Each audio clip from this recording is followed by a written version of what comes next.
another bow review for you guys today. I got a bow off of Alibow. This one is 100 pounds at 28 inches. Go ahead and back up so you guys can take a really nice look at this. Try to get it in where it says 100 at 28. I think it's probably better if I do it like this. Actually, no, it was right this way. Either way, you guys can tell. That's 100. That's 28 inches. And I went and tested this at the range yesterday, and I pulled it back with their bow scale. I'm pulling about 108 pounds out of this bow at my full draw. And guys, it is a pain this morning. I was really sore. I wasn't feeling too well. It's currently late in the evening right now, and as you guys see, the sun's already starting to set. So I got probably another couple hours for this video. So I wanted to go ahead and take a look and show you guys this bow right here. First off, there was an issue with this bow that I had noticed. The twine started unraveling. So what I did was I just tied in the knot, and whenever I got it back home, I just shot some glue into there so that way it would bind and hold tightly. It performed well yesterday even without the glue, but I don't know if that's aesthetic, or I don't know if that's actually what actually holds this whole bow together. Either way, I went and I reinforced it, and so that's good to go. It's got a pretty massive handle here. As you guys can see my hand right here. I can't even really get a full secure grip on this thing. So this bow is definitely up there in the poundage range. It's really up there in the war range. And guys, yes, I know this is not historically accurate. I'm not trying to be historically accurate. That's not what I'm trying to do. What I'm trying to do is showcase a bow that pulls a heavy draw weight, performs it well, and it's structurally sound. I get, yeah, it's fiberglass, but keep in mind, that's a cool bow right there. I have one just like this in 75-pound model, and actually, when I ordered it, it was an 80-pound bow, but the poundage dropped after a while for shooting it for so long. And also, my draw length is a little bit longer right there. I had a maximum draw of 31 inches, and it was only pulling around 75-ish, so it could have been mislabeled. So, yeah, let's get into this. Let me grab the arrows.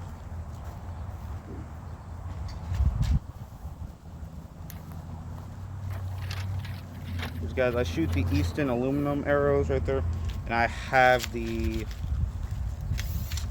300 grains on most of these, so that's what I'm going to be utilizing in this video. Alright guys, so we're at about 10 yards on the target. I'm gonna try my best here. I'm gonna try my very best.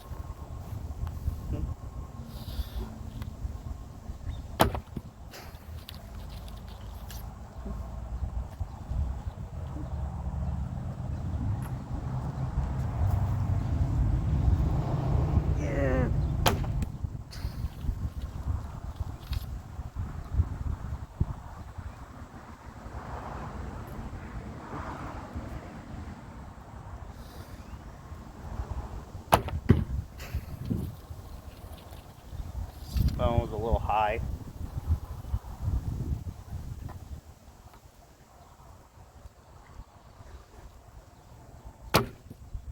That one was low, but that one's also really light. Okay, here's another 300. See if I can get it.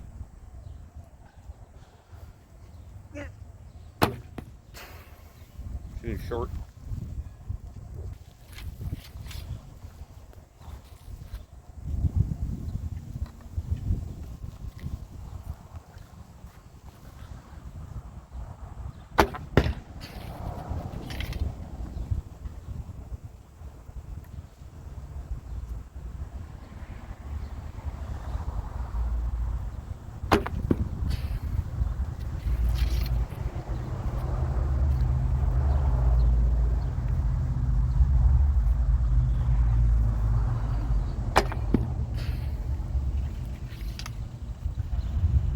Definitely still breaking this in.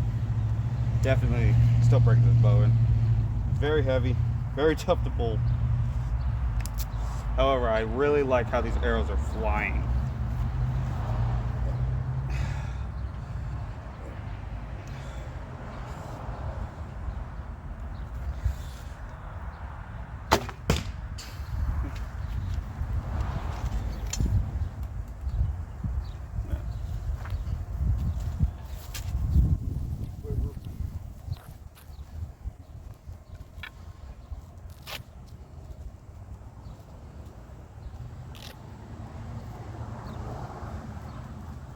tighten my glove.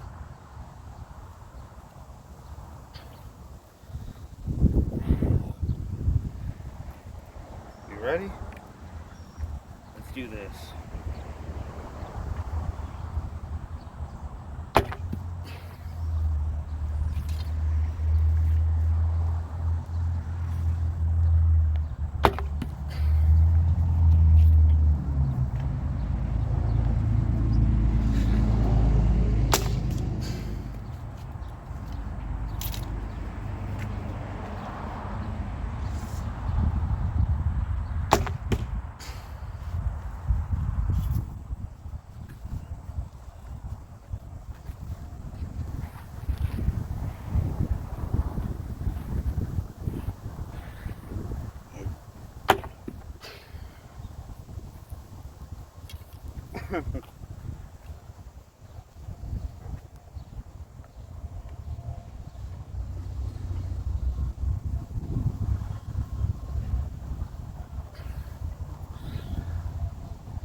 Last arrow.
Okay. So guys, that was me shooting. Also, I forgot to mention that there are horn inserts right here to reinforce the nocks on the Sias. Because if I remember correctly, this bow was designed for horseback. And like I said, this bow is very tough to pull. Size-wise, I know they make these way taller, but this one's about just right beneath my shoulder blade. Just right beneath it. So, good size brace height. I think it's just a little bit high. Serving section is okay. Like I said, just the only issue I had was the twine. Other than that, Everything else was okay. This delivery, the bow came off of AliExpress, but the company that made the bow was Alibow. And guys, one thing that I like to just mention right now is that it's got very wide limbs, and I don't know if that makes the bow any faster or slower on that one, but I do know that the bow does have a lot of power. It is putting a whole lot of strain on me to pull it all the way back and launch it. Literally just shooting that one quiver full of arrows, I got tired. I had to stop. I had to pause the camera for a little bit, take a breather, take a breath, drink some water. Definitely a tough bow, so I'm gonna go ahead and try to get this a full draw for you guys.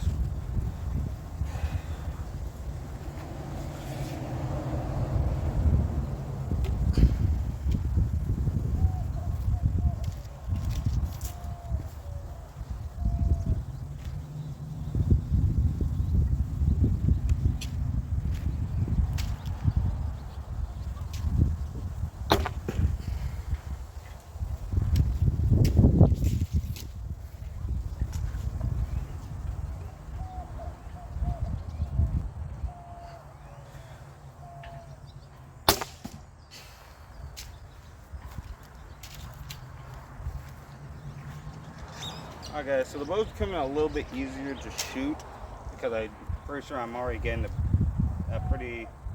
I've only put about 45 arrows roughly through this bow. Definitely I haven't hit 1,000 shots. I haven't hit anywhere near that. I got the bow in yesterday. I was going to make a video yesterday, but I got home late. I went and took it to the archery range. They were only open for so long. So I wasn't able to really get many things checked out, other than make sure the bow isn't damaged. String alignment is good. I did not chronograph this bow. Their chronograph machine is currently down until further notice. So right now we're just kind of running and seeing what we can do. And guys, I know some of you are gonna say it, shoot off the thumb side. That's how this bow is designed for. I can't do that. I'm gonna be honest, I am not strong enough to actually do that. I might get right here, maybe. Nope, I can't even get there. So guys, I've been only practicing like an English longbow style or Mediterranean style. That's all I've been practiced with, so that's what I am good with.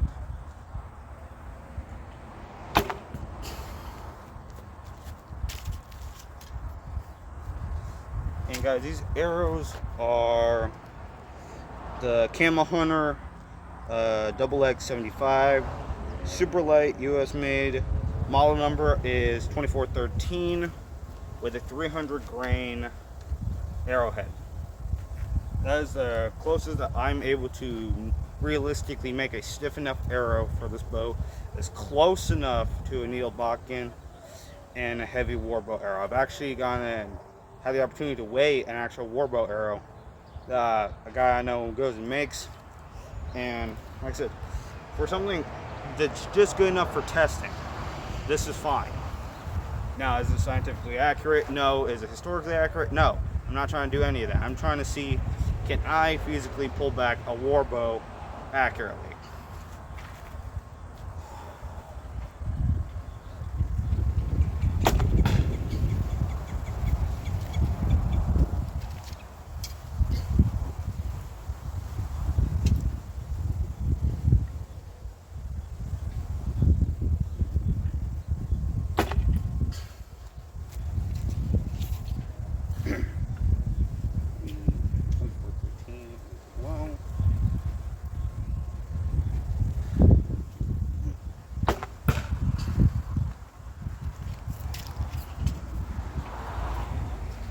And guys, these are Camel Hunters XX75s 2219s. So these are a little skinnier, a little stiffer. And these I actually do have feathers on.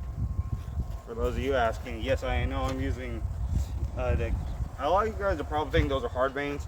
Those are actually trad veins, so they do flex a little bit softer, but they are still not feathers.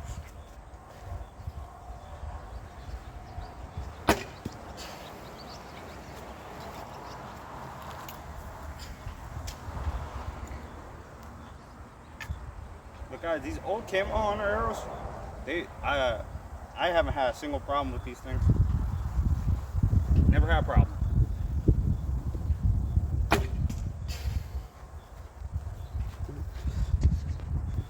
Alright, let's see what you guys can see on the target side.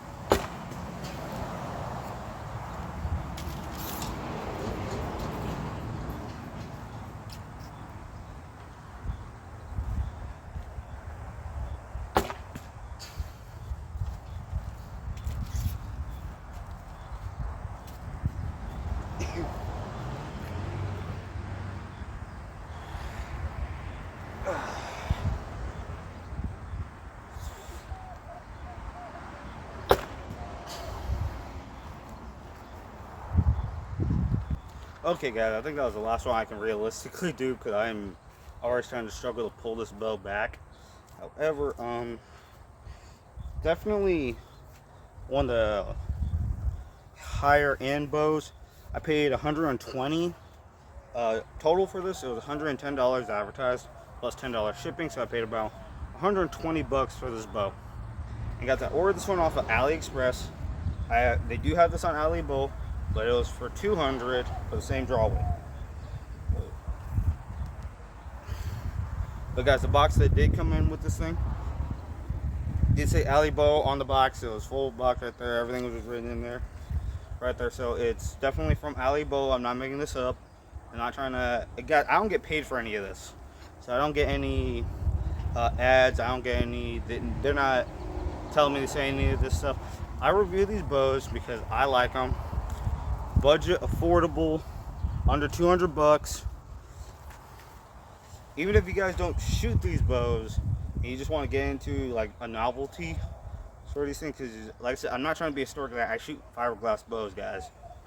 I shoot fiberglass bows, and I have 200s. One's a takedown, one's a one-piece 100-pound bow. I have a 110-pound longbow. This one I'm pulling roughly 108 to 110 out of it. So great little bow, or I wouldn't even call this one little really, but if you guys look here, you can see that those are moving. I do not approve of those moving so much, so I might just put some more glue on this entire area and just let it dry. The glue I use is actually pretty rock hard. You guys can see where I put it on there, and that's not moving at all. It's almost like epoxy, almost like concrete. Which, guys, like I said, I'm gonna pull this to my maximum and try to get a little bit further back just so you guys can see. I pulled around 31 inches on the average. So let's see if I can do it with this bow. Which roughly, when I did the research on these bows and a bunch of other people that did reviews on these bows, and I will leave the link to those videos in the description box down below. And okay, let me see if I can pull this thing back to I'm gonna try to get it to the back of my ear, if not just like probably to the if not the bottom, to the back of my ear. So let's see.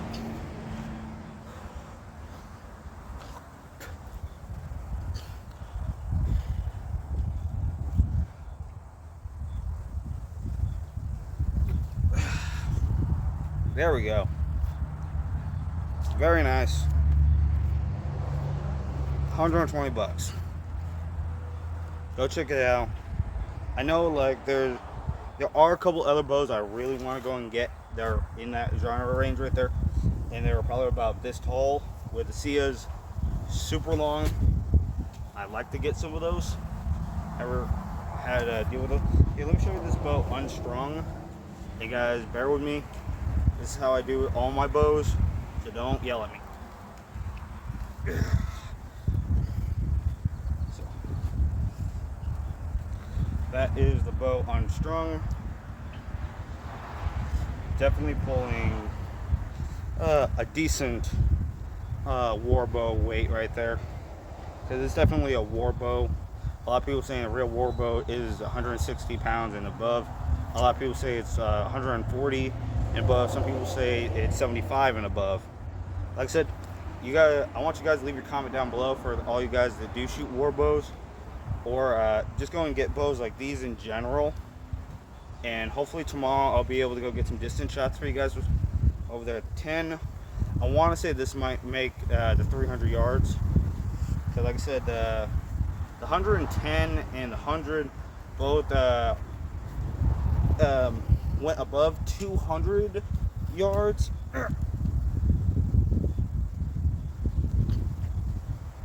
Okay. Oh, that's a pain. That's a pain to string and unstring. So, but I want to see what this thing does whenever I really let the arrow fly. So come in here, push, pull, up, out.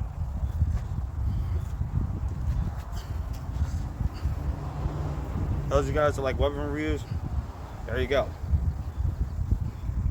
Alibow, 100 pounds, 28 inches, as advertised. It does pull 28 inches, 100 pounds.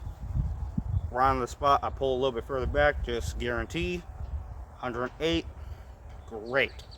Like I said, thanks for watching, and please like and subscribe and leave your comments down below. I love reading you guys' comments. It keeps me motivated. Alright, talk to you guys later.